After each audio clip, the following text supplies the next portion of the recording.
네, 김계현 대표가 단식 중단을 처음으로 공식 요청을 한 가운데 이 단식을 보름을 넘긴 이재명 대표는 여전히 침묵하고 있습니다. 네, 한편 장관 후보자 3인 자신들의 논란과 관련해서 일제히 해명에 나섰는데요. 오늘 정치권 이슈들 두 분과 짚어보겠습니다.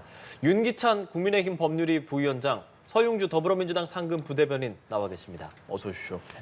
예, 안녕하십니까. 안녕하십니까. 자, 지금 말씀드린 대로 이재명 대표의 단식은 16일째고요. 어제 김계현 대표가 단식 중단을 요청을 했습니다.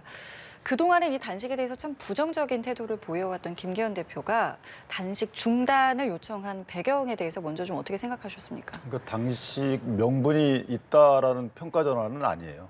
그러니까 그동안에도 부정적이었다라는 말씀은 단식할 이유가 없고 따라서 단식을 중단하는 것이 옳다라는 게 깔려 있는 것이죠. 그래서 근데 어쨌든 지금의 단식 요청은 좀 인간적인 측면에서의 요구다 이렇게 들려지고요.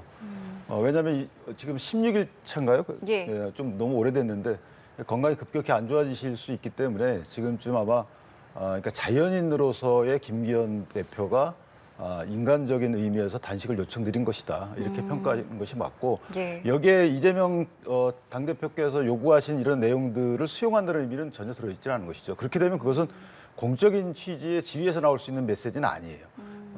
그런 취지로 이해하시면 될 것 같습니다. 예, 어떻게 좀 들으셨는지요?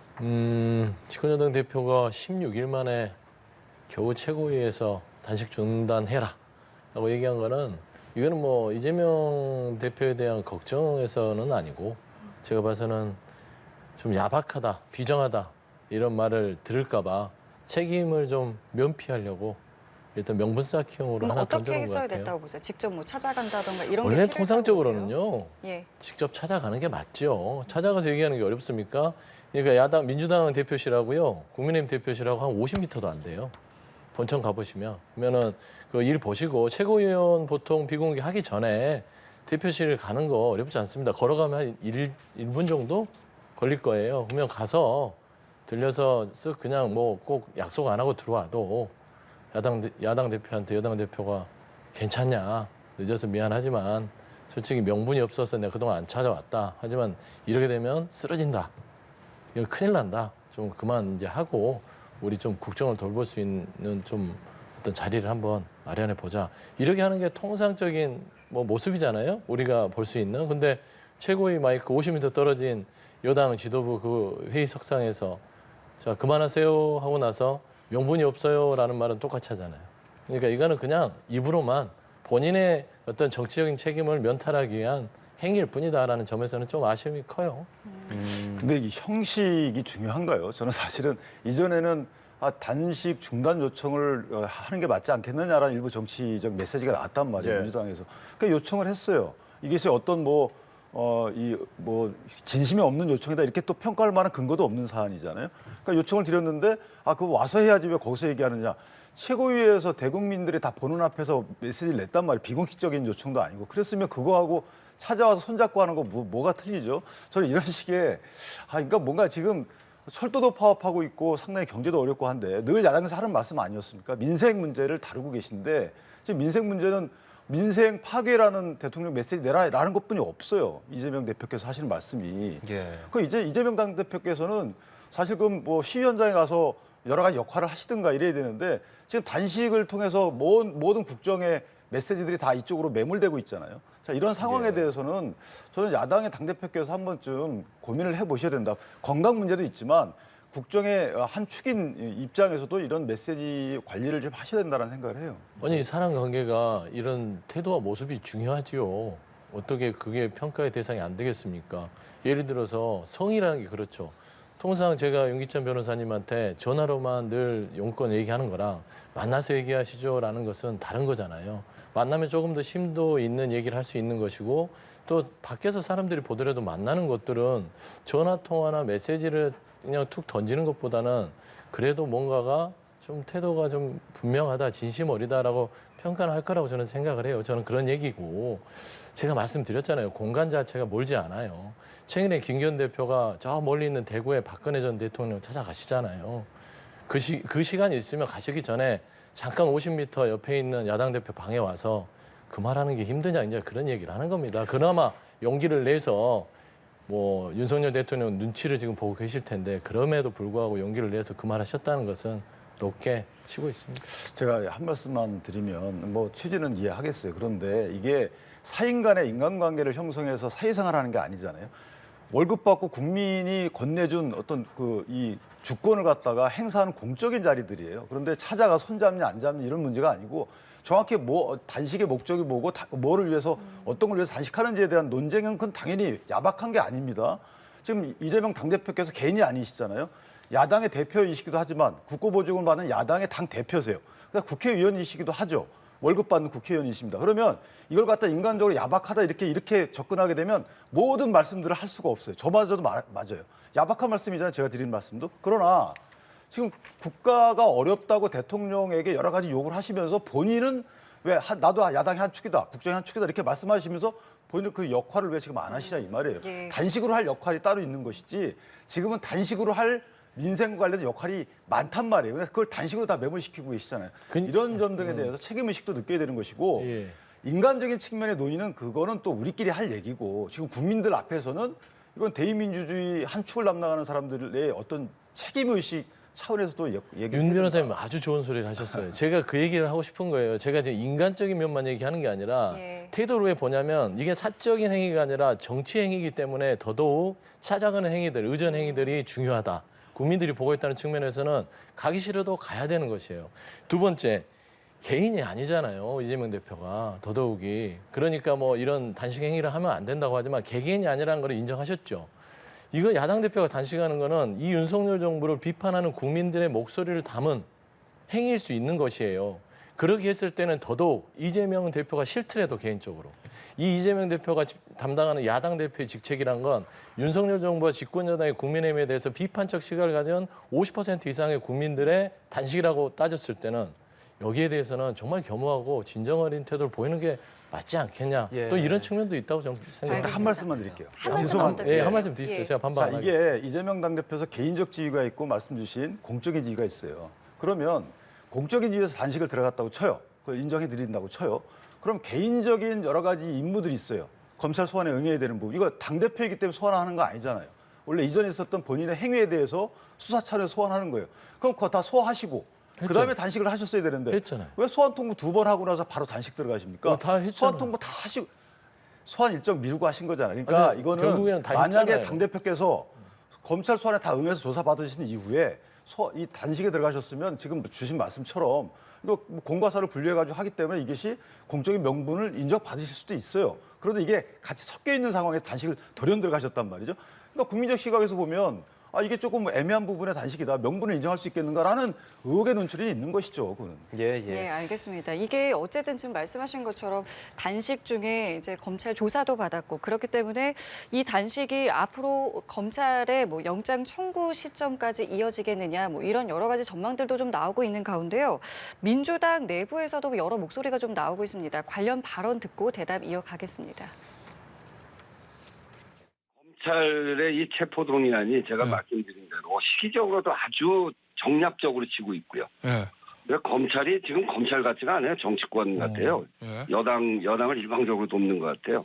그리고 그 내용도 지금 말씀드린 대로 도지의 우려도 없고 이런 건데 그렇기 때문에 특별한 변수가 없는 한 부결되는 것이 당연하다고 대부분의 의원들이 생각하죠. 결국 부결될 거다 쪽으로 무게추를 두고 계시던데 그건 표면적으로 나오는 모양새, 큰 소리가 그런 거고요. 많은 분들이 말씀 안 하고 계십니다. 의총에서 정식으로 논의하자라고 했을 때 당은 완전히 큰 분란에 처할 겁니다. 불체포특권 포기하겠다는 약속은 뭐냐? 방탄정당, 뭐 내로남불, 뭐 약속 안 지키고 이거 어떻게 되는 거냐? 이 답이 없는 거 아닙니까? 예, 지금 들어본 목소리는 우원식, 조응천 의원 둘 다 더불어민주당 의원의 목소리인데 네. 다른 류의 좀 소리가 좀 나옵니다. 그러니까 단식 이후에 민주당 안에서 단일 대우가 좀 형성되는 것인가라는 이야기가 좀 나왔었는데 지금 얘기 들어보면 사실 조응천 의원 같은 경우는 많은 분들이 참고 있는 거다 이런 얘기도 좀 했었거든요. 어떻게 뭐 민주당 안에서 지금 의견 어떻다고 저희가 생각해야 되는 겁니까? 그러니까 이게 이제 연동이 되는 것이죠. 그러니까 이재명 대표의 어떤 개인이라고 표현하셨는데 어떤 정치적인 수사에 대해서 지금 맞대응을 하고 있는데 네. 이제 체포동의안이 들어오게 되면 이거를 가결이냐 부결이냐라는 너무 말들이 많잖아요. 그런 의미에서 이제 다양한 의견들을 주시는 것 같아요. 근데 제가 늘 말씀드리지만 이 체포동의안에 대한 기본적인 골격은 지난 6월에 교섭단체 연설에서 이재명 대표가 국민들한테 불체포 특권을 내려놓겠다. 네. 그리고 비회기 때는 영장실심사를 받겠다라고 얘기를 하셨어요. 그러니까 그 기조는 큰 뼈대에서 변함이 없습니다. 다만 이제 단식에 들어가서 대표가 빨리 뭐 이 정부에서 대응을 해서 단식을 끝내주게 출구 전략을 윤석열 정부나 집권 여당에서 끝내줬으면 이런 일이 없는데 16일이 되도록 거의 뭐 반가사 상태가 될 때까지 외면하고 있는 상황에서 예. 지금 뭐 이 가결이냐 부결이냐 체포동의안 부분을 얘기하는데 예. 이 뼈대가 변함이 없어요. 다만 단식을 하니까 내부에서는 조금 동정론은 있지요.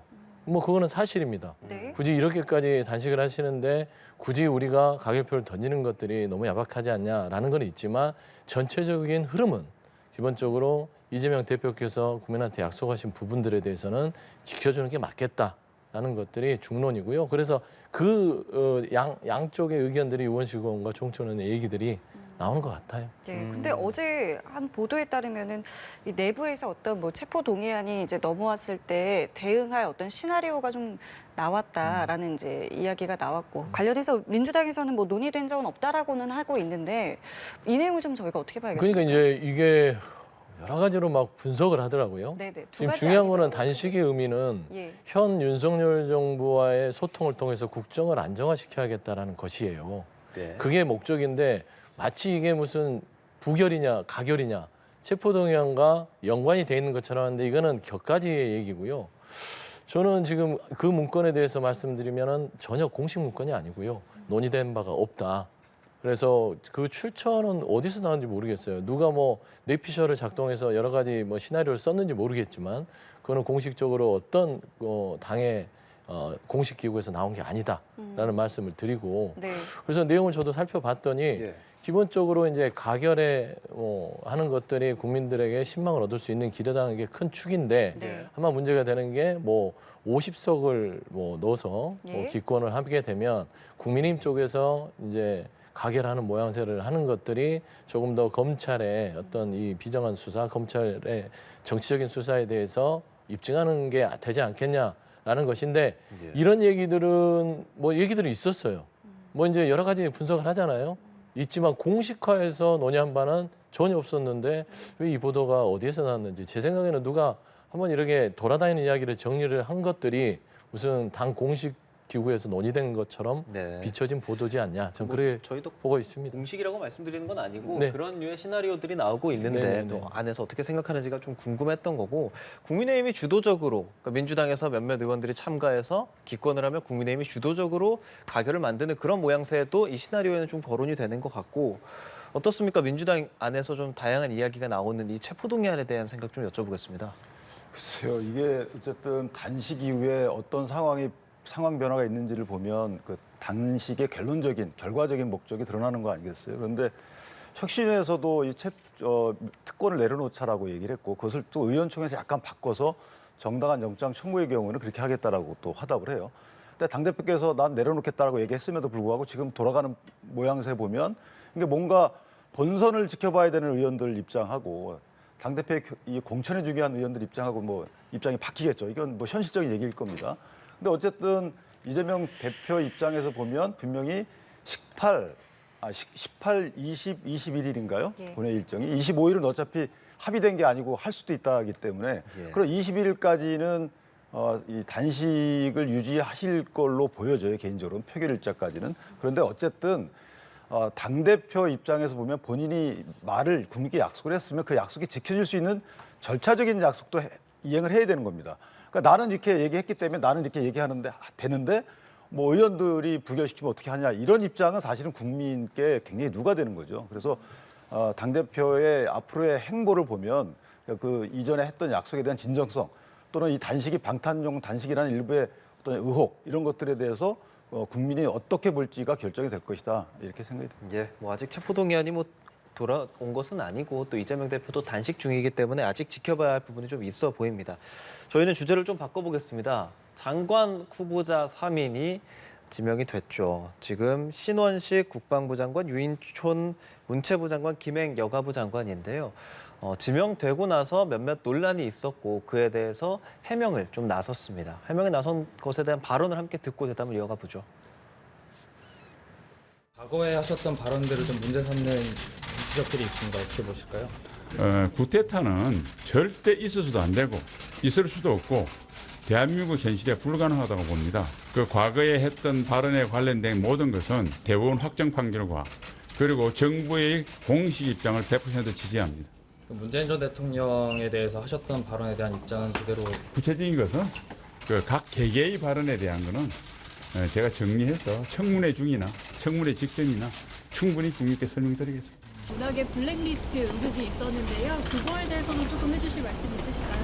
블랙리스트에 대한 그런 문제도 저는 확실히 어느 부분까지가 뭐 기다 아니다 이렇게 정도로 제 느낌으로 알 수 있을 정도로 알기 때문에 그런 부분은 만약 또 얘기가 나온다면 다시는 이런 일이 없도록 잘 정리를 한번 해보겠다. 김건희 여사랑 20년 친분 있으시고 의혹이 좀 있어가지고. 제가 59년생이에요. 근데 이번에 알았는데 여사가 72년생이시더라고요.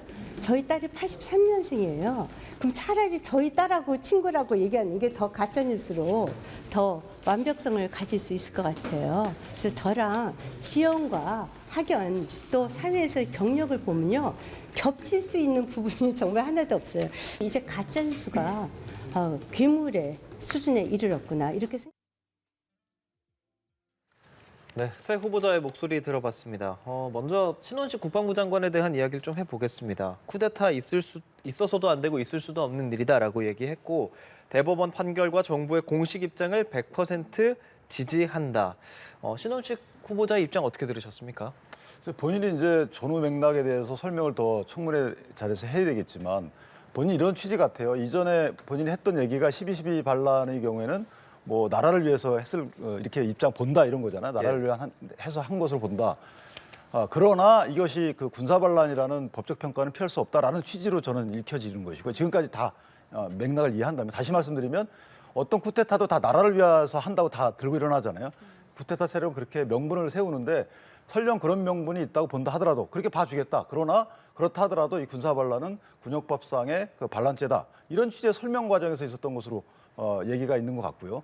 그런 취지의 설명 같아요, 본인도. 그래서 현재 입장은 이것이 쿠데타도 가능하지 않고 설령 있다. 성공한 쿠데타라도 우리 법 체계상 이건 위법한 것이다. 뭐 이런 취지의 결론을 낸 것으로 봐서 그 이전에 했던 발언 이 전후 취지 맥락을 못 살렸다라는 취지로 얘기를 하고 있거든요. 네. 일단 제가 말씀드린 그런 취지의 입장이 아닌가 이렇게 생각합니다. 네, 또 그 외에도 뭐 전직 대통령에 대한 막말과 관련해서 이제 청문회에서 충분하게 설명하겠다라고 했는데요. 어떻게 좀 들으셨습니까? 그러니까 이제 그 능력 얘기를 많이 하죠. 윤석열 정부에서 개각을 했을 때. 예. 근데 인식들은 정말 그 최하위예요.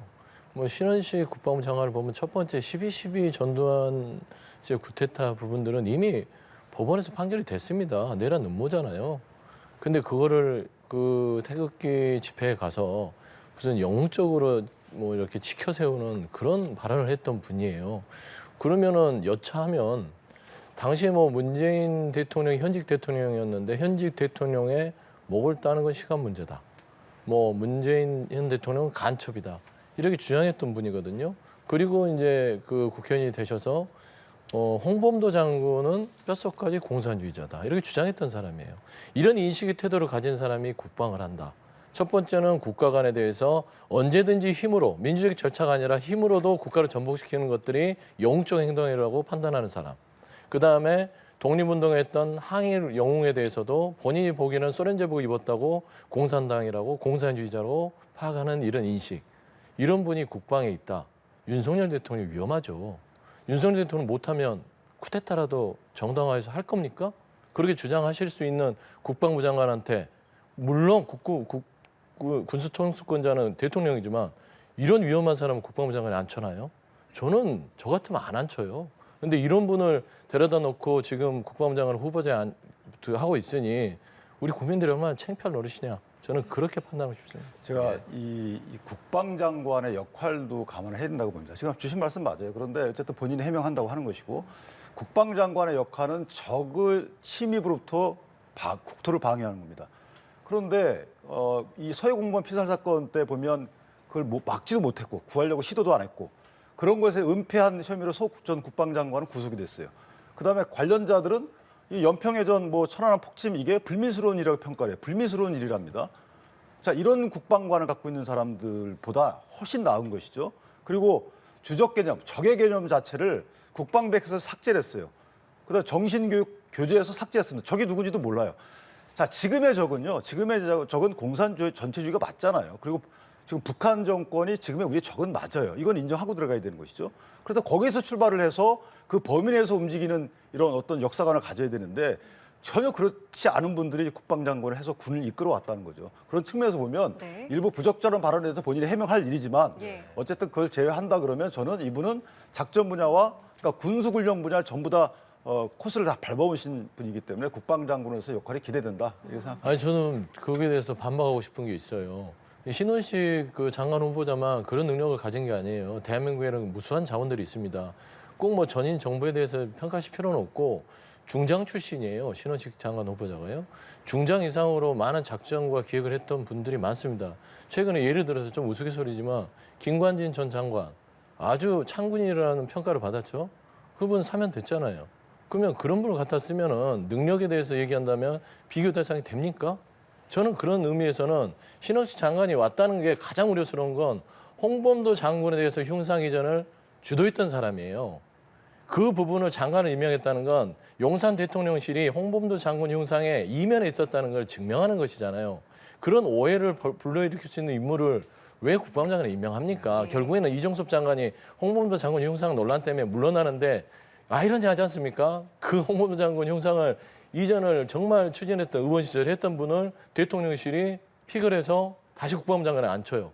이런 희한한 개각이 어딨냐? 저는 깊이 비판하는 겁니다. 알겠습니다. 지금 말씀을 전제하고 하시는데 이종섭 장관이 홍범도 그 흉상 이전 문제 때문에 물러난다고는 이제 그런 부담들이 있는 것이죠. 네, 그리고 저분이 그 홍범도 그 장군의 흉상 이전을 처음으로 말씀을 하셨지만 주도했다 뭐 이렇게 평가하기 어려워요. 그것을 처음에 주장을 하셨죠. 그 부분은 이제 국방과 관련돼서 육사에 그 부분이 있어야 되느냐라는 그 본인의 시각에서 주신 말씀이고 홍범도 전 장군의 그 어떤 독립군적 역할 이런 것들을 표명한 적 한 번도 없어요. 이걸 자꾸 뭉뚱그려서 말씀들을 주시는데 그 적절한 장소에 대한 본인의 그 어떤 의견을 낸 것이고 홍범도 장군에 대한 평가 이런 부분에 대한 것은 또 아니다 이런 말씀. 뼛속까지 공산주의라고 했다니까요. 저분이. 아니, 공산당 입당 맞잖아요. 공산당 입당했었잖아요. 공산당이 다르잖아요. 이 논박은 아니지만 최소한 일반적인 상식에서 국민의 눈에서 어떻게 홍범도 장군이 공산당입니까? 자, 제가 한 말씀 더 하면 여기까지만 그 당시에 소련은요. 일본과 배후에서 밀약해서 독립군을 토벌하려고 했다는 거 역사로 다 증명된 부분이 거잖아요. 있고 아닌 부분이 있는 것도 역사책에 나와 알겠습니다. 있습니다. 저희 주제가 홍범도 장군은 아니어서 일단 여기까지만 듣도록 하겠고요. 다음 후보자에 대해서 얘기를 또 나눠야 해가지고요. 유인촌 장관 후보자에 대해서도 뭐 어제 블랙리스트 논란에 대해서 이런 일이 없도록 잘 정리하겠다라는 입장을 밝혔는데요. 이 얘기는 먼저 좀 듣겠습니다. 예. 블랙리스트의 기환이다. 저는 그렇게 봅니다. 이 유인촌 문체부 장관 후보자를 보면 이동관 방통위원장이 떠오를 수밖에 없어요. 이 두 분이 MB 정부 시절에 블랙리스트에 아주 주축에 있었던 분이거든요. 이동관 방통위원장은 언론계 블랙리스트, 유인촌 장관 후보자는 문화체육계 블랙리스트를 작성해서 피해자들이 존재하고 있는 상황입니다. 당시 MB 정부에서 블랙리스트를 했던 분들을 왜 정말 우연치 않게 이 개각에 올렸을까? 이건 우연치고는 너무 의도가 분명하다. 최근에 언론사 압수수색이 있었습니다. 그 신앙님하고 김만배 씨 인터뷰 이후로 쭉 가는데 이게 보도 내용에 대해서 검찰이 나서서 압수수색한 건 굉장히 이례적이거든요. 그런 부분에 있어서는 지금 방송 쪽은 이동관 방통위원장이 책임지고 블랙리스트를 그다음에 유인촌 장관 후보자는 문화 쪽은 신문 쪽을 이제 담당합니다. 문체 쪽은 신문법을 담당하잖아요. 그래서 이 방송과 신문 전체를 옥죄고 한번 가겠다는 그런 의도가 분명해요. 나머지 뭐 능력이다 또 얘기를 할 건데 유인촌 장관 능력이 있다고 저는 판단이 돼요. 왜냐하면 실제적으로 배우 생활도 하고 연기도 하셨고 인맥이 넓으시니까요. 이해도는 없겠지만 지금 시대는요. 넷플릭스가 판치는 시대입니다. OTT. 과연 유인촌 장관이 있었을 때는 전원일기 이런 뭐 TV 지상파만 있었던 그런 문화, 그다음에 BTS가 있는 지금과 당시의 어떤 뭐 이런 여러 가지 뭐 젊은 행진이 있었던 그 시대는 완전히 다른 시대예요. 근데 과연 능력 면에서 유인촌 장관이 과연 이 현재의 문화의 트렌드를 소화해내서 이끌어갈 수 있을까라는 것도 저는 의문이 되지만 가장 중요한 건 이 블랙리스트가 이동관, 유인촌 이 두 축에서 좀 어둠의 그림자가 느껴진다. 저는 좀 그런 느낌을 가져요. 뭐 우려하는 거 그런 일이 없어야 되겠죠. 본인도 그런 일이 없을 거라고 얘기를 하고 있고 블랙리스트 같은 경우에는 이게 처음 나오게 된 게 국정원 적폐청산 TF에서 밝혀낸 사실이 있잖아요. 근데 그게 만약에 문제가 있었다 그러면 유인촌 장관은 처벌 받았을 거예요. 본인도 부인하고 있고 이게 뭐 사법적으로도 밝혀진 바가 없기 때문에 그 부분은 여기서 더 이상 논의돼서는 안 된다고 보고요. 또 하나는 주신 말씀처럼 이 문화라는 것은 살아있는 생물입니다. 늘 변화합니다. 이게 진화하는 거죠. 본인도 그렇게 얘기를 해요. 그래서 본인이 현장을 굉장히 중시합니다. 재임 기간 동안에 지구를 8바퀴 돌 정도로 현장을 많이 돌아다녔다는 거예요. 그래서 그런 본인의 업무 스타일에 기대를 걸고 대통령이 임명했다고 생각을 하고, 그러니까 경력직을 다시 채용한 걸로 볼 때 이미 능력은 검증된 거로 보고, 그다음에 앞으로 이 능력이 본인이 나이에 불구하고 그런 본인 업무 스타일을 잘 유지를 한다 그러면 저는 훌륭한 업무 성과를 낼 것이라고 생각합니다. 예, 알겠습니다. 김행 여가부 장관 후보자에 대해서도 이야기를 좀 해보죠. 출근길 인터뷰에서 이게 김건희 여사와 친분으로 인해서 내정된 게 아니냐 뭐 이런 의혹에 대해 이야기를 좀 했는데, 일단 본인 나이를 이야기하면서 나이 차이가 좀 있다고 얘기했고 가까이 하기엔 너무나 먼 그대다 뭐 이런 표현을 썼거든요. 이런 의혹이 나왔던 부분에 대해서 좀 어떻게 생각하셨어요? 그러니까 본인이 저게 가당치도 않다라는 취지 설명이잖아요. 20년간 어떤 뭐 친분을 유지해 온 적이 없다. 이렇게 그냥 말씀하게 되면 이것들이 유통 구조를 거쳐서 국민께 제대로 전달이 안 된다고 본 것 같아요. 그래서 이걸 논리적으로 설득하는, 그러니까 뉴스의 최종 소비자인 국민께 설득을 한 거죠. 논리적으로. 이래서 아니다.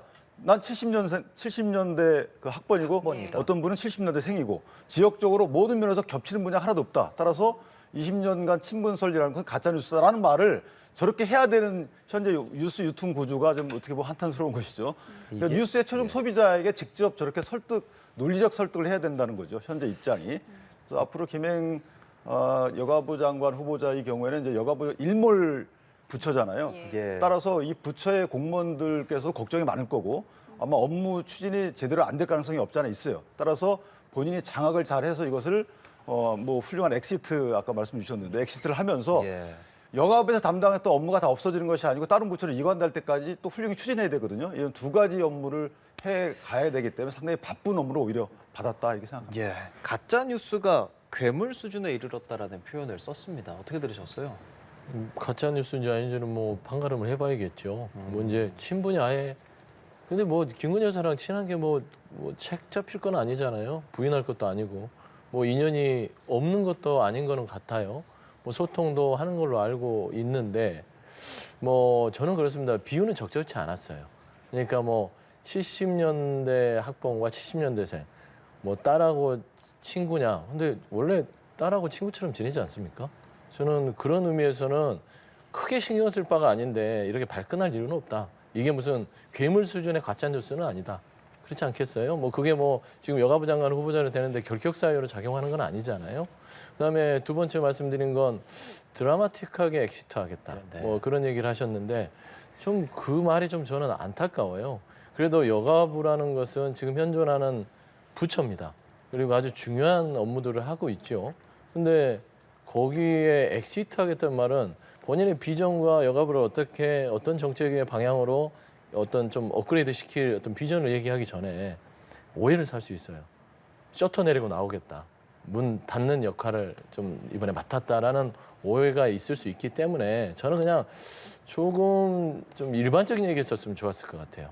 여가부에 대해서 여러 가지 뭐 오해가 있고 최근에 잼버리 사태도 있어서 불명예도 있지만 그거를 바로 다시 제가 가서 바로 잡고 여가부가 정말 여러 가지 정책들에 대해서 뭐 사랑받는 부처로 뭐 거듭나게 하겠다 정도면 그냥 국민들이 끄덕끄덕하고 청문회 지켜볼 건데 시작부터가 저는 삐그덕거린다. 저는 그렇게 평가하고 싶습니다. 예. 그렇다면 두 분께서는 이제 있을 청문회는 어떻게 좀 진행될 거라고 보세요? 사실 장관의 경우에는 국회 동의 없어도 임명은 가능한 부분이긴 하잖아요. 하지만 이제 청문 절차는 진행을 해야 하고 어떤 부분을 좀 눈여겨봐야 된다고 생각하세요?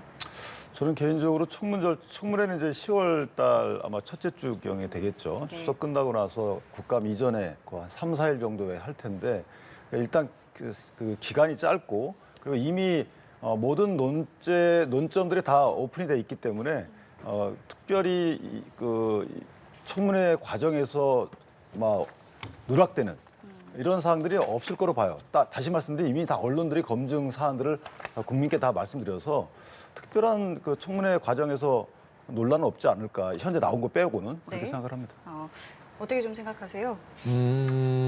일단은 윤석열 정부 들어서 모두 다 반대를 했어도 다 통과시켰죠. 문재인 정부 뭐 25번 뭐 불채택에 대해서 그냥 다 장관들 임명했다고 비판했잖아요. 저는 그 기록을 깨가고 있을 것 같아요. 이 3명의 인사청문회 부분이요. 이건 결과와 상관없이 임명하려고 한 겁니다. 인사청문회를 무용지물로 만든 건 윤석열 정부라고 저는 생각하고요. 이렇게 입법부를 무시하는 정부는 좀 모르겠습니다. 살다 처음 보는 것 같고요. 과연 이게 정치를 하려고 하는 건지 모르겠어요. 그래서 인사청문회가 어떻게 진행되느냐의 부분에 있어서는 치열하게 뭐 신원식 장관 후보자 같은 경우는 뭐 과연 이분이 국방부 장관으로서 임명된 자체가 그거는 뭐 좀 납득이 안 되기 때문에 여러 가지 본인의 인식, 발언, 그다음 그동안 행적들이 평가받았을 때는 국민들 보기에는 굉장히 많은 부분에서 납득할 수 없는 수준에 이르를 것 같고요. 유인촌 장관 후보자 같은 경우는 이게 우려하는 부분들, 그러니까 방송, 신문의 어떤 언론 장악의 일환으로 유인촌 장관이 블랙리스트를 부담을 갖고 왔기 때문에 그 부분을 털어내지 못하면 아마 좀 힘든 인사청문회 될 것 같고 김행 장관 후보자 같은 경우는 엑시트 이 발언을 잘 좀 이렇게 빠져나오셔야 될 것 같아요. 예, 알겠습니다. 그럼 이것 좀 짧게 여쭤볼게요. 그 이종석 국방부 장관에 대해서 민주당이 탄핵을 할지 여부를 어제도 논의를 했고 마무리가 안 됐죠. 그리고 이제 오늘까지도 지금 진행이 되고 있는 것 같은데 어떤 결과 이거 좀 가지고 올 거라고 보세요? 일단 내부적으로는 그 탄핵 부분들이 이러게 됐을 때 우리가 탄핵을 민주당에서 얘기를 하는 건 이종석 수사관이 가지고 있는 첫 번째 최근에 최수근 상병 수사 개입 문제가 가장 커요.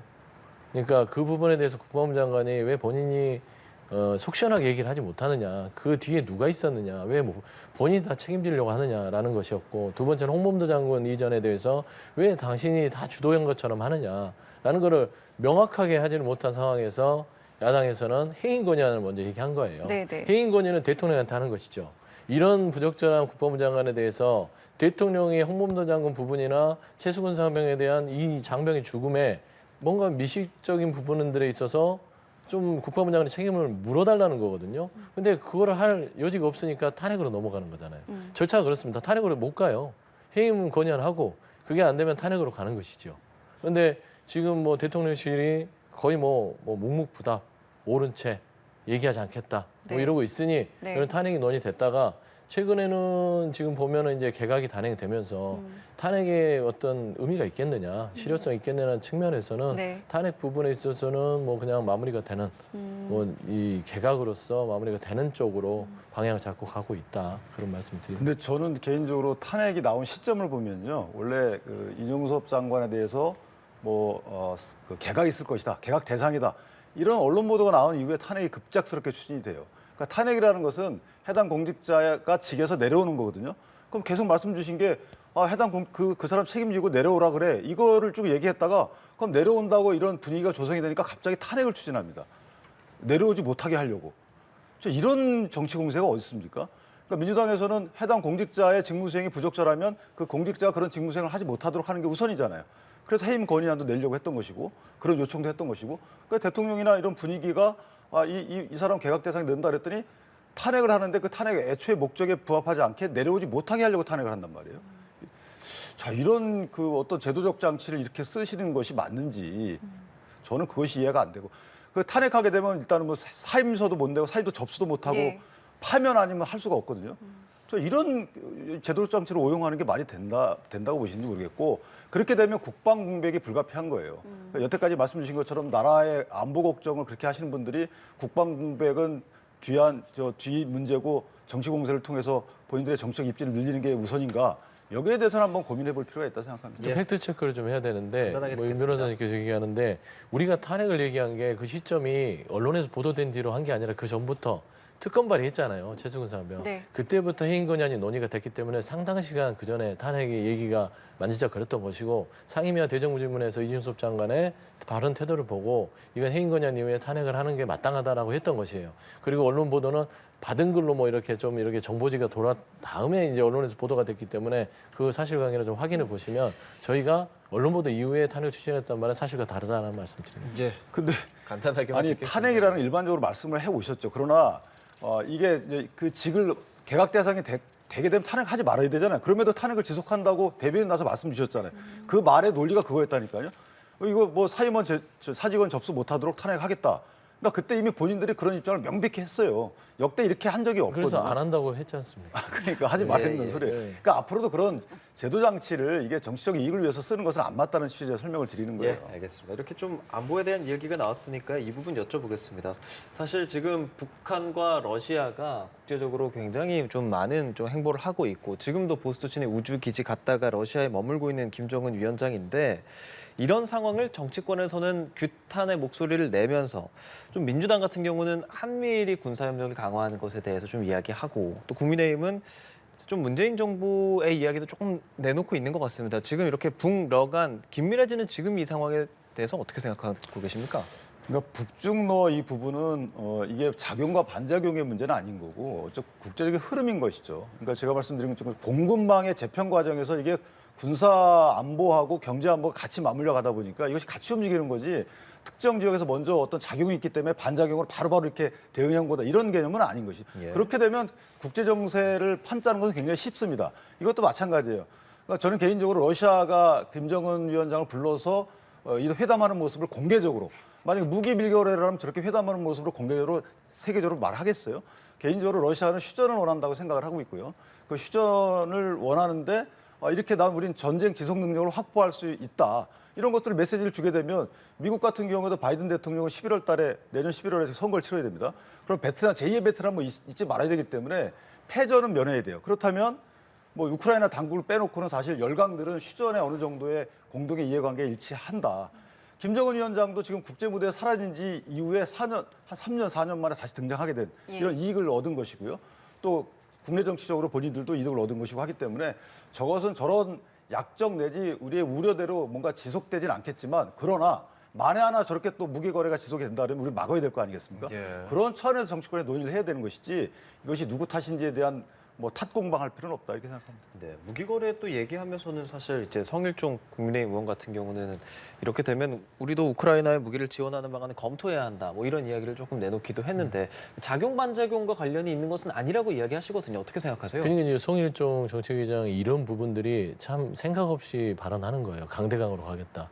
그러면은 러시아와 북한이 무기 거래하니까 우리로 우크라이나에 무기를 주면 어떻게 됩니까? 그냥 화약고로 만드는 거잖아요. 지혜롭게 풀어야죠. 제가 말씀드리는 것은 누구 탓이 아니라 외교 정책 방향에 대해서 조언을 하는 것입니다. 그러니까 윤석열 정부의 외교 안보 대북 정책이 있어요. 그 방향에 있어서 가는 거에서 말릴 수 없잖아요. 하지만 옆에서 조언을 할 수 있어요. 그 방향이 좀 틀릴 수 있어. 이 방향도 생각해봐라는 것인데 왜 그렇게 얘기하라고 하면 안 돼요. 들을 자세를 갖는 게 중요하죠. 우리가 가는 게 맞나? 우리한테 이득이 되는 게 맞나라는 걸 검토하라는 얘기예요. 그거를 탓으로 들으면 아무 소통과 협치가 안 되는 겁니다. 특히나 안보 문제는 여야 공이 다 걱정하죠. 대한민국은 남북이 대치돼서 화약고잖아요. 언제 전쟁이 날지 모르기 때문에 불안하잖아요. 그러니까 안보의 방향성들을 평화로 가느냐 아니면 힘을 길러서 어떤 그 강한 힘으로 어떤 평화를 유지하는 부분인데 지금 한미일과 북중러 부분들은 이미 신냉전으로 가고 있는 방향으로 가고 있습니다. 국제 정세가. 그랬을 때 저희 문재인 정부에서는 이 부분들이 당시에도 진행이 됐기 때문에 문재인 정부는 중국과 러시아만 얘기할게요. 중국과 러시아가 우리하고는 좀 나름대로 뭐 배척 관계 있지만 전략적 동반자로 맺어가면서 우리가 북한에 좀 가까이 가는 걸 우리한테 끌어당겨 왔었습니다. 그래서 북한하고 안보적인 측면은 중국과 러시아가 가져가려고 하는 내심이 있지만 경제적인 건 우리하고 해야 되잖아요. 그래서 문재인 정부 때 중국과 러시아는 그래도 북한에 가야 될 것들을 우리와 경제적인 이득을 취하기 위해서 우리와만 얘기를 했단 말입니다. 근데 지금은 그런 부분들이 사라질 만큼 안보가 팽팽해졌어요. 한미일이 그렇게 뭉치는 이상 북중로, 특히 러시아, 북한은 더 단단하게 뭉쳐가면서 무기 거래나 안보 쪽을 통해서 어떤 실력 강대강으로 갈 수밖에 없는 상황이에요. 이제 이런 부분에서 좀 윤석열 정부가 지혜롭게 조금 더 밀었다가 당겼다가 하는 부분들을 고려하면 좋겠다라는 얘기지. 성일종 정치위원처럼 무기 거래한다고 우리도 우크라이나에 그러면 무기 거래하는 거 아니냐 이렇게 하면 안 된다. 그런 얘기를 하는 것이죠. 근데 성일종 의원이 무기를 주자라는 말은 아니에요. 그런 액션을 통해서 이 무기 거래를 막자라는 취지의 주장을 다 보시면 두 번째는 이전에 민주당에서 무기 거래 나왔을 때 하면 안 된다고 한 논리가 뭐냐면 한러 관계의 안정적인 관리예요. 근데 러시아가 먼저 지금 준다는 거 아니겠어요? 러시아의 또 논리는 뭐였냐면 교전 상대국에 무기를 주는 것은 우리가 적을 만드는 행위다. 이렇게 우리한테 경고를 했단 말이에요. 그 교전 상대국에 재래식 무기 주는 위험성하고 휴전 상대국에 대량 살상 능력을 가진 전략 첨단 무기를 주는 거하고 또 그 기술을 주는 거고 어떤 게 더 위험합니까? 그럼 여기에 대해서 민주당은 왜 아무런 논평을 안 하죠? 이것은 어떤 수단을 동원해서 막아야 되는 사안이에요. 대단히 위험한 그러면 우리가 일이라고. 어떤 행위라도 할 수 있을 정도의 뭐 옵션을 갖고 이것을 말을 해야 되는 건 당연한 거 아닌가요? 그걸 막기 위해서 민주당도 얘기를 하지요. 그럼 성일종 의원이 그렇잖아요. 한 얘기라는 거죠. 그걸 딱 무기 주면 안 된다 이렇게 말하면 같은 경우는 너무 일차원적으로 접근하면 안 된다는 거죠. 조금 더 지혜롭고 신중하게 안보 문제를 접근해야 된다. 외교적인 논리를 우리가 그 여야를 막론하고 함께 외교적인 논리를 러시아에 구사할 필요가 있는 거예요. 그런데 아까 제가 말씀드린 것처럼 너네들이 얘기했던 것처럼 적대국에 교전 상대국에서 이렇게 주는 거 위험하다고 치면 휴전 상대국에 주는 거, 그런 큰 무기 주는 거 그거 문제 있는 것이다라고 외교적인 분명한 경고를 해야 되는 거죠. 거기에 대해서 여야가 따로 있을 수 있나요? 그러니까 여야가 그런 얘기를 하려면 좀 들으세요. 제발 좀 귀를 닫지 말고. 알겠습니다. 오늘 두 분 말씀 저희 여기까지 함께하겠습니다. 지금까지 윤기찬 국민의힘 법률위 부위원장, 서영주 더불어민주당 상근 부대변인이었습니다. 고맙습니다. 잘 들었습니다. 맞는 말을 해야지. 맞는 말을 해.